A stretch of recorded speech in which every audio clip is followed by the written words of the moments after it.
Welcome back to Digital Rage. I'm Jeff, the producer here at Byer Company. This is the second episode of the Byer-Nichols Cybersecurity Brief. We are breaking down the current active ransomware, malware, threats, and adversaries so you can be better informed.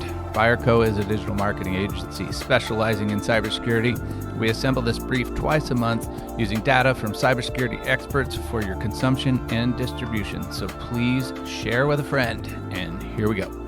Okay, let's unpack this. Today, we are diving deep into the Byer-Nichols threat brief for July 2025. Our mission here really is to cut through all the digital noise, and get straight to the most crucial and sometimes, frankly, surprising insights about what's happening in cyber threats right now, what's really going on out there, and more importantly, what does it mean for you?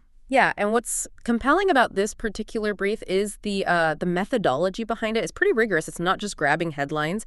They synthesize open source intelligence, OSINT, right, from all sorts of places. Threat feeds, vendor bulletins, blogs. Then, and this is key, they cross-reference it all with the CISA Known Exploited Vulnerability Catalog. CISA, that's the Cybersecurity and Infrastructure Security Agency.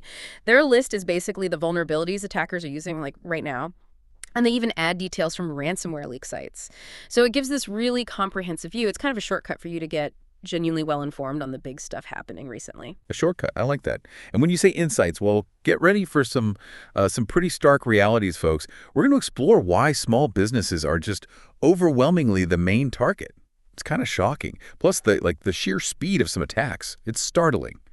And we'll look at new players, new strategies popping up in the cyber underworld. So yeah, what are the key ransomware types? Which sectors are getting hit hardest? And who are the adversaries you need to have on your radar right now? Okay, so looking at the top ransomware families, Quilin and INC ransom, they're still dominating. We're talking 13.00% for Quilin, 11.51% for INC. Pretty consistent there. Akira is also up there at 9.92%, and SafePay at 9.52%. But here's the interesting bit. Beast. It's new to the top 5, landing at 6.35%. Its rapid rise suggests a new player really gaining traction. Beast. Okay, that's definitely a name to watch. No. Especially climbing that fast. And speaking of victims, where are these attacks actually hitting?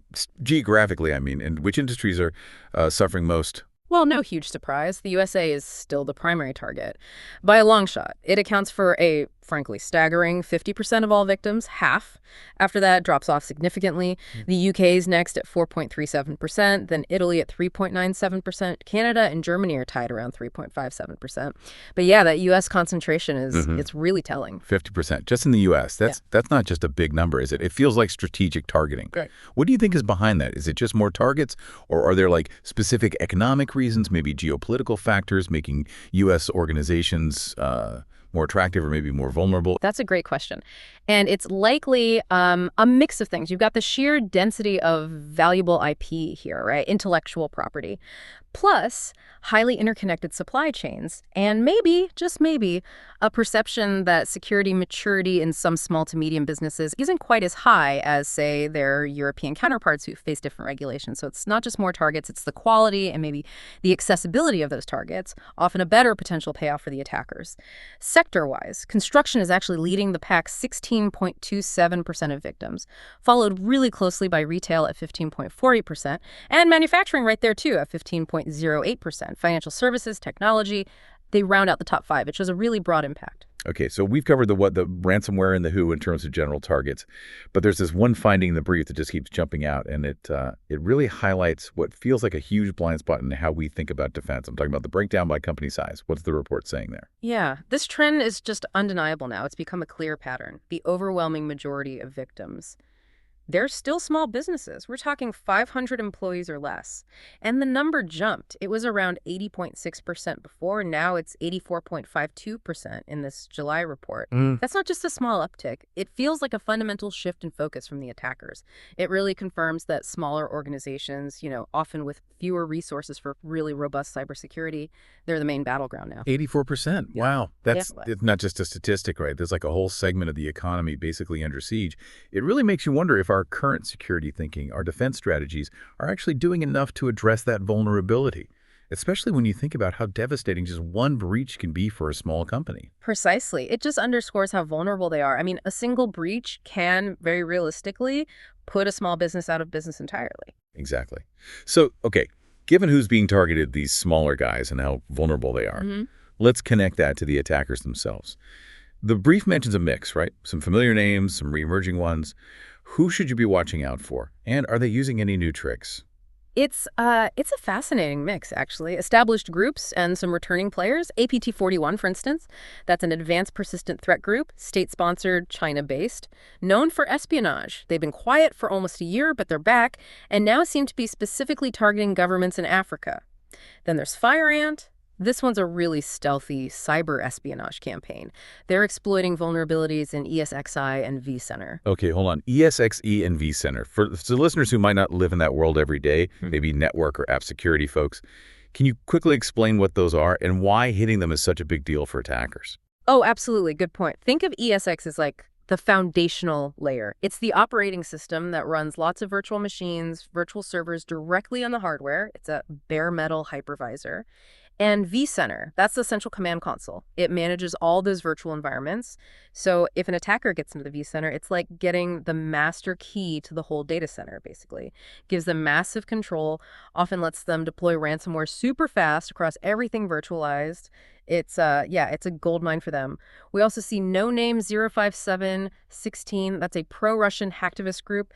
They focus on DDoS attacks, distributed denial of service, just flooding systems with traffic to knock them offline. They're mostly hitting government and public sector targets, especially active during Russian business hours, it seems. Right. And then Scattered Spider. We heard about some arrests, thought maybe they'd gone quiet, but apparently not. Their activity sounds incredibly impactful. Yeah. The Scattered Spider situation is concerning. Despite those arrests, they are definitely active again. Recent campaigns have heavily focused on compromising those VMware ESXi environments we just talked about. Google's Threat Intel Group reported they got into vCenter server appliances, enabled SSH, that's secure remote access, and then installed persistent backdoor tools like Teleport. And they're not just sitting there. They're pulling out Active Directory databases that's got all the critical user info and deploying ransomware directly onto the hypervisors, which means they can encrypt entire virtual servers at once. But the really striking thing, it's the sheer velocity, how fast they operate. From getting in to encrypting everything, it's remarkably quick. That speed, that velocity you mentioned, it's a huge concern. It really feels like attackers are just operating on a totally different timescale than a lot of defenders can react to. And the report mentions a possible connection to shiny hunters. What's the thinking there, and what does that linkage imply? Yeah, it's now pretty widely believed that shiny hunters might be the group behind some recent big breaches involving Salesforce data. Companies like Qantas, Allianz Life, LVMH, Adidas, and yes, there's definitely growing suspicion that shiny hunters might have direct links to Scattered Spider. Now, they still seem like distinct groups, but there could be, overlap in people, maybe tactics. It's an important development to watch. It suggests a more complex, maybe more interconnected threat landscape than we thought. We also have Storm 2603 mentioned, a newer threat actor tied to something called the Tool Shell campaign. Their tactics look like a dangerous mix, sort of APT-like, that advanced persistent style, but combined with financially motivated ransomware. It's a hybrid approach, makes them particularly dangerous. Okay, all right, let's pivot to immediate actions. Sure. For organizations listening right now, what are the absolute must-patch vulnerabilities? This is critical. Absolutely critical. Okay, so multiple vulnerabilities in Microsoft SharePoint Server, specifically CVE 2025-49704, CVE 2025-49706, and CVE 2025-53770. These are being actively exploited right now in the wild. Same story for Cisco Identity Services Engine ISE, that's CVE 2025-2281 and CVE 2025-2337. Both Microsoft and Cisco have put out updates. Applying them immediately is it's non-negotiable for defense at this point. Got it. Patch SharePoint, patch Cisco ISU. Top priority. Beyond those specific CVEs, though, the whole landscape just keeps changing so fast, doesn't it? Looking at the other top news items in the brief this month, were there one or two that really stood out to you? Maybe things that show deeper trends we should be aware of? Yeah, definitely. Two things kind of jumped out, illustrating these broader shifts. First, the constant evolution of ransomware. Like the Gunner ransomware moving to target Linux systems now, it just signals that attackers are adapting, moving beyond just traditional Windows environments.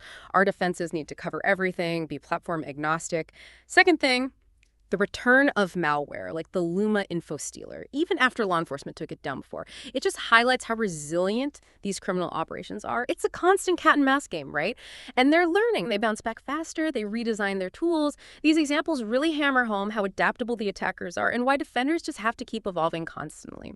So summing up the July 2025 Byer-Nichols threat brief, it really drives home how fast and dynamic this whole cyber threat landscape is. The big takeaways for you listening are pretty clear, I think. One, small businesses are massively the primary target now. That 84.52% number is huge. Two, the incredible speed we're seeing from groups like Scattered Spider, it underlines the need for much faster detection, faster response. And three, obviously, the critical need to patch those active vulnerabilities immediately, especially Microsoft SharePoint and Cisco ISC. Don't wait. Right. So what does all this actually mean for your approach, your proactive security thinking? It really emphasizes that staying informed isn't just, reading headlines. It's about understanding the patterns underneath, the implications. And the report highlights this truly fascinating statistic, one that could really shift how we think about threat intelligence. Get this, spikes in malicious activity before a vulnerability is publicly announced. That happens in 80% of cases. 80% malicious activity comes first. And that raises a really important, maybe even provocative question for you to mull over. If malicious activity often predicts new vulnerabilities, if attackers are finding and using flaws before they're even officially known, before the CVE exists, how does that change how we think about proactive cyber defense? What should we be doing differently? What does it really suggest about this never-ending race between attackers and defenders? It feels like it's accelerating, right? And maybe most importantly, what fresh questions does this pattern raise for your own approach to security, to gathering intelligence, to staying ahead? Reach out to us at jbyer.com for comments and questions. Follow us at Byer Company on social media, and if you'd be so kind, please rate and review us in your podcast app.